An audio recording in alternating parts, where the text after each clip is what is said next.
Hello guys, and welcome to another episode of this FIFA 16 career mode with Manchester United. Just asking for more transfer there. I said 15 to 20 million, and instead of qualifying for the Champions League or Champions Cup, we're going to win the league, we're going to win the cup, and I'm going to keep Europe the same, reach the semi-final, because I think that's pretty realistic. I'll ask for 20 million first. Finish fourth to win the league. That's all I've changed really. See if I can get an extra 15 million, because we're in a very good position to win the league as well. I know it's still early, we're not even through the Christmas period yet. Well, we're just through the Christmas period. It's New Year's Day. Happy New Year's everyone. Best of Ensign to all my Dutch fans, if there are any. And this is January 3rd, away at Brighton and Hove Albion. I'm not sure what the ground's called there, to be honest. I'm not too good with my lower league teams. This is the first non-Premier League team that we've been up against, and it's the first FA Cup game, round 3 of the FA Cup, when United and all the bigger Premier League teams and stuff come into the competition, round 3. So we face Brighton and Hove Albion away. Sam Johnston in goal again. Carrick captains the team. Paddy McNair next to him. Fosu Mensah. I think that's Tyler Blackett. I'm not quite sure. So Stockdale. I was trying to read that. Thank you. Sidwell, obviously. Former Premier League player Steve Sidwell. Played for Reading and Villa, I think. Or Wolves? No, didn't play for Wolves. He was close to signing for Wolves. McNair, Fosu, Blackett, Bothwick, Jackson, Bryn, Carrick, Lingard, Wilson, Keane in a 4-2-2-2, 4-2-2-2. Bobby Zamora on the bench, age 34. Didn't think he was still playing, to be honest. There you go.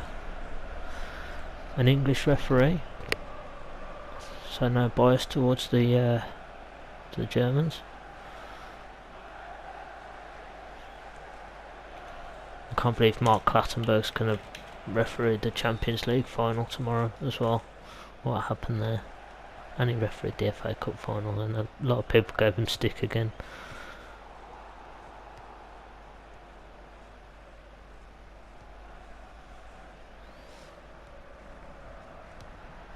But oh well. Januzaj early on, that's a great goal. Early on, Januzaj. 10th minute, 9th minute.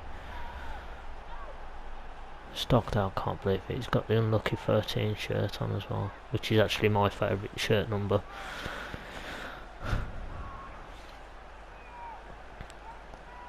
Januzaj slots it past him. Good ball in from left midfield. There's an early attack. Quality of United already showing. I have put a second string team out. It's not my first team choice, but it's not my reserves and my young team either.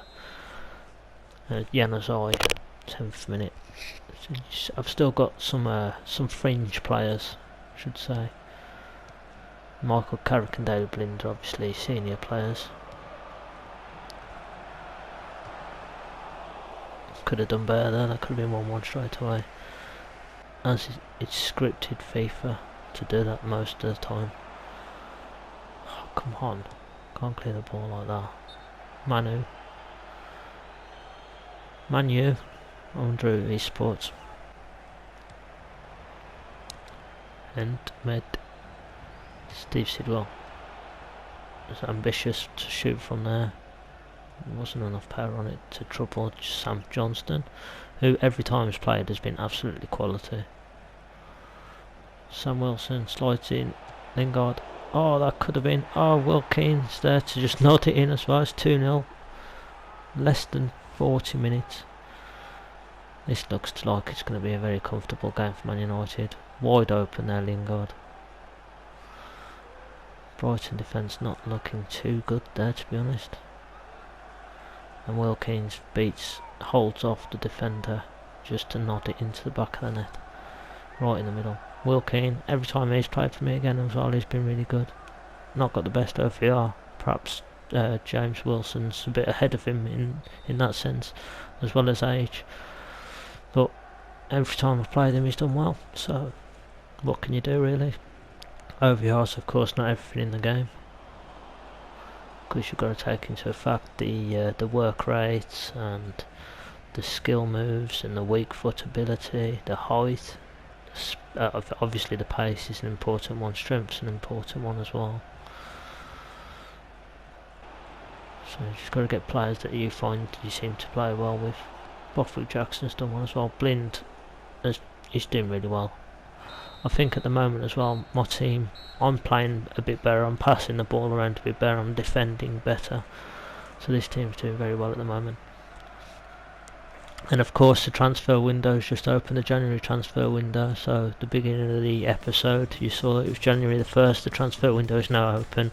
So I've already started approaching players.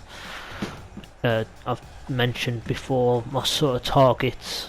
I want to get in Laporte, and I want to get in Bale, I want to get in Ericsson, and possibly Jack Butland.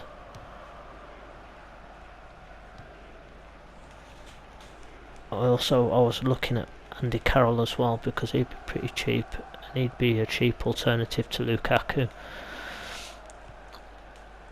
Be a cheap English alternative to Lukaku. They're both big men that can win an header and bring other players into the game. So if I can't get Lukaku, I'll just get in Andy Carroll, because I know he's not fantastic, he's not at the top of the list for England at the moment, but oh, what the hell was that? Was it a cross or a shot or what? Oh boy, they've pulled one back in this game. But Andy Carroll's not at the top of the list, he's not at the top of the pecking order at the moment, but every time I've used him on FIFA, he has done very well for me as well. So that's a different direction in where to go, a different way of playing football. You can bring him on and chuck in your free kicks and your corner kicks, your set pieces, you can put them all to that target man. So it's a different option to have. We haven't really got that at the moment. Real Madrid, Gareth Bale on the move. So there, I've already put in an offer for Gareth Bale. So that's why that's coming. I've put in an offer in for Gareth Bale. I've got 90 million to spend as well, because I didn't spend any in the transfer window. So hopefully, I don't think I'll be able to get up free. I don't think I'll be able to get Ericsson, Laporte and Gareth Bale for that 90 million. Unless I'll sell some players or use them as part of a deal. But those are the three main targets that I want. I know they're not English, but you know, Gareth Bale's Welsh, which is British, so that's still something. And Brighton look like they're trying to get something out of this game now. They've pulled one back and they fancy the chances now. Bothwick Jackson gets tackled and it's fouled. It's a good job, because they were had a chance again then. Another chance to attack.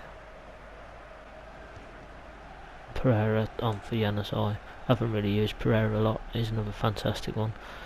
Fell out with Van Gaal as well in real life apparently. But we won't have to worry about that now. We've got Jose Mourinho. Hopefully Memphis can do better under Jose Mourinho, given the freedom to express himself, so he'll be more confident, and all the players might be a bit more confident really playing like that, rather than being stifled and being told a way to play, a set way to play. Just go out there and express yourself, and under Mourinho I think they will be able to do that more. And he knows how to win games, and he definitely knows how to win league titles, and he can do it in a year or two as well, which is good, because we need ready-made players now. We've got enough youth at the club, I think. I know Mourinho doesn't have a good track record using youth, and we're Man United, and that's basically our foundation, our traditions and our history. But the youth that he's got at the club, I can't see how he can not play them, and I thought that was going to be 3-1 then. Nick Powell just put it in on the hit the post. Probably shouldn't have gone with his inside foot. Probably just should have smashed it from there, and that could have been 3-1, but it's tipped onto the post by the looks of it. So Brighton are still very much in this game. It's Paddock McNair's going on a crazy run here.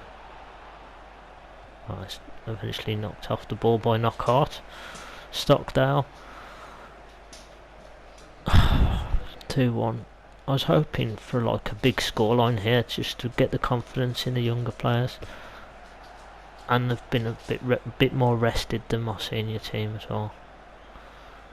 Fonsu Mensah out-muscles him, gives the ball to Michael Carrick in the middle, who's captain again, because I'm taking the FA Cup a bit more seriously now, because I can't win the League Cup. We were knocked out by Tottenham, so I'm going to have to cover my own tracks really with this. I'm going to have to put a pretty strong side out, because I don't want to get knocked out the FA Cup, because my objective is to win a domestic cup, and I can't win the League Cup, which is easier, so I'm going to have to put more effort into winning the FA Cup. But I do still want to use some of my younger players that I'm not using in the Premier League, or players that I'm not using much, so it would be nice to have a good cup run in the FA Cup at least. We didn't even get to the quarter-finals in the League Cup. In 4th round, I think it was. 4th round exit to Tottenham. Or was it the quarter-final? It might have been, I'm not sure, I'll have to check back on that. Well, hopefully Tottenham win that League Cup now.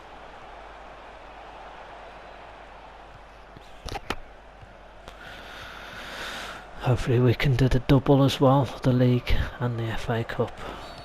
I'm not expecting to win the Champions Cup this season, but we've got to reach semi-finals, and we've been drawn against Sporting Lisbon. Sporting Lisbon's our first fixture in the knockout stages in Portugal at Sporting Lisbon's ground. So, and that's in February as well.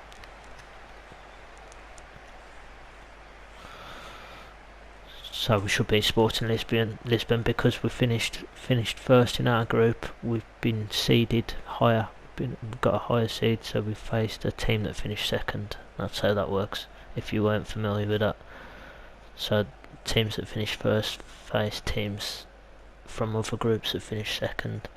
So if Real Madrid finished second, we could have played Real Madrid in the first knockout stage, the round of 16. Also, it was good news yesterday that the FA Cup, as of the quarter-final and semi-final stages, they won't have a replay. It'll go straight to extra time and penalties next season, which is good, because I don't like FA Cup replays, although Man United Arsenal was probably the best semi-final replay in history with that Ryan Giggs goal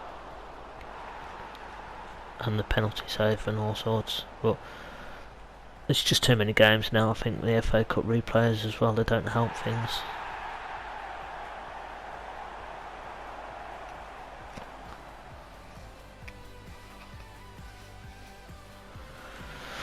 Few of the highlights. Brighton put up a decent fight, to be honest. It's a shame. There's that thing, he just pushed it onto the post. That's an unbelievable save. Probably should have put more power on and just lashed it into the back of the net though. Pereira gets his ankles clipped by the looks of it. Into the next game against West Ham in the Premier League. And I really dislike West Ham. Wouldn't say hate, but it's pretty close to it. Hate's a pretty strong word, but I very much dislike them because they keep beating us. They stopped us from winning the league at Upton Park or the Bowling Ground or wherever the hell they keep changing the name to, wherever they call it these days. And I really dislike West Ham because they always seem to beat us, and I'm not. Yeah, so not a fan of West Ham. They keep beating us. Got some good young English players though, like Cresswell, Noble and Antonio, who I've heard someone say he's playing out of position and he's still playing better than most English right backs. And he's got some very good stats this season. But you know, in football stats isn't everything, because they don't take into fact sideways passes or long passes or anything, or like making key passes, chances created. So stats aren't everything. They are important, but they're not everything.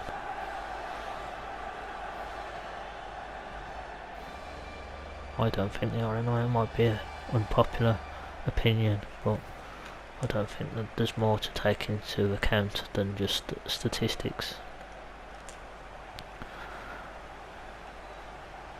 I'm not liking these scarves. There seems to be a lot of light blue and white scarves in the crowd. I've no idea. But like United fans wearing United shirts and a light blue scarf, you'd never see that. Unless they lost a bet or something. Mike Dean, really don't like this referee in real life or on FIFA either.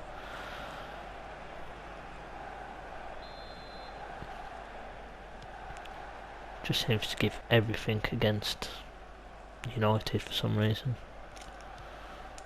Luke Shaw, Ashley Young. Also, Mourinho has finally signed yesterday for a 3-year deal. Hopefully he can do a lot more in his 2 or 3 years than Louis van Gaal did. I mean, fantastic Louis van Gaal won the cup, and it's a real shame and really harsh that we didn't let him celebrate that. But he's been allowed to leave. He hasn't been sacked, and we didn't treat it as well as we could. But Louis van Gaal did have to go. And as I said in the last episode, if Man City would have finished 5th and won the cup and sacked their manager, nobody would be talking about it. But because it's Manchester United, obviously everybody's talking about it. It's front page news. Also, getting Mourinho in, that's a pretty big deal to combat Pep Guardiola at City as well. So they're going to be fun. I've no idea what just happened there. The City derby is going to be fun next season. I've no idea what just happened. It's just some awkward scramble in the box, and it's been rolled in off the ankle of Cresswell by the looks of it. Carrick's celebrating before it goes in and stops, and then celebrates again. It's rolling in. Is it Tompkins or Cresswell? The goalkeeper tries to get it, and then it's kicked in. Oh, it's already behind the line when Cresswell gets it, so it's Carl Jenkinson own goal. That was the most bizarre own goal I've ever seen in my life. I almost feel ashamed of scoring that. Disappointed with myself for scoring that, but it all counts, and we 1-0 up against West Ham. And we've actually got a goal before half time. Fair enough, we didn't score it, but it's a goal in the first half, which we haven't got very much of this season. We've got a very good defensive record, which is good considering we haven't really got. Everyone wrote us off as well defensively, saying we're really poor defensively, but in this season Man United have got one of the best defence in the league in real life as well, with the defenders that we had. Everyone said all our powers, well, more so when we had Di Maria and Falcao and we didn't have Daley Blind, but Daley Blind was a defensive midfielder when he first came, not a centre back. He can play at both positions though, and left back. Bonner puts it out for a corner. And Jose Mourinho is going to be interesting to watch. I know he comes through with all this circus and the drama and the antics, but Man United are used to that sort of thing. We've had big personalities before in the past, like Cantona, and everybody loves them. Not everybody liked Ferguson either, so I didn't like Mourinho at Chelsea because, well, he was successful and he was stopping United from being successful. But, like, as I said, Chelsea fans, Liverpool fans, they don't like Sir Alex Ferguson for the same reason. So if Mourinho can continue his success with us, I'm sure I'll like him. I did admire him. I mean, he's a fantastic coach. I've always admired him. He knows how to win games. He's very good tactically, and his achievements speak for themselves as well. I mean, the Champions League win with Porto alone, even when he beat United at Old Trafford, you knew he was going to be a good manager, really. Although Real Madrid can be considered a bit of a failure because he only won the cup in 2 seasons, I think. The Spanish Cup in 2 seasons. He might have won the league as well, I'm not sure, actually. There you go, 1-0 at half time, Man United West Ham. Carl Jenkinson's own goal, the only difference. It should be a lot easier. This game should be a lot more straightforward, as West Ham are second from bottom in 19th place and we're top of the league. I have rested a few players, but we should be beating these more comfortably. West Ham, when they get on the ball though, they are passing it around really well. They're passing it around as if they're Barcelona as well. I'm having to defend really well, to be honest, because they're defending really well. Other than that calamity in the first half, they have defended really well, other than that goal. And they're passing it around like they're top 4, basically. But they're not, the 19th. They have done very well in this season, finished 7th, I think. Just missed out on Europe. They thought they was going to get it as well, but they lost in the last game. They beat United at the last ever game at the bowling ground, after throwing bottles at the flipping coach or whatever. Totally uncalled for.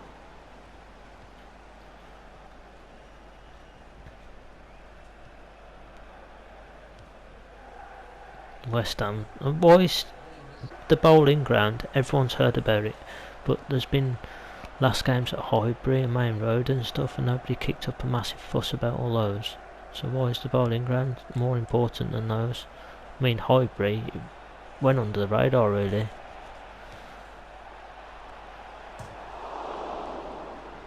I think Highbury is just about as old as bowling ground. I could be wrong though. I don't even know what to call it. It was Upton Park up until about 6 months ago, I thought. And keep changing the name, no one's going to care, are they?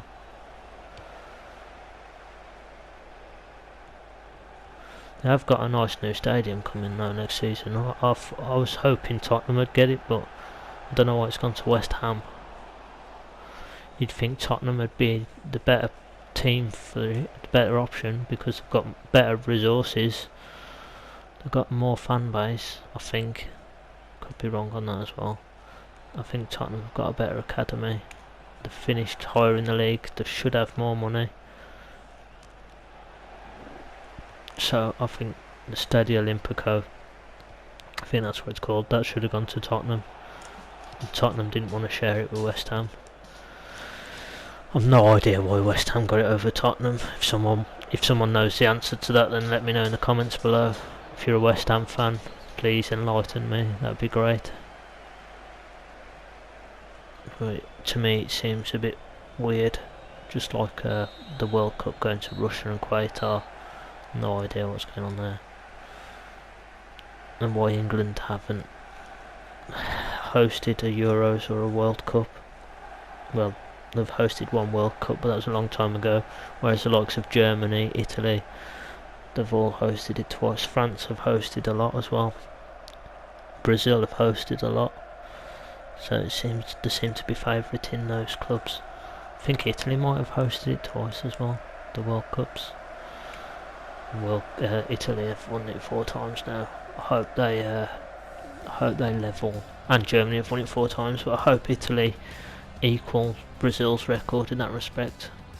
5 times World Cup champions, and last World Cup they were dreadful, weren't they?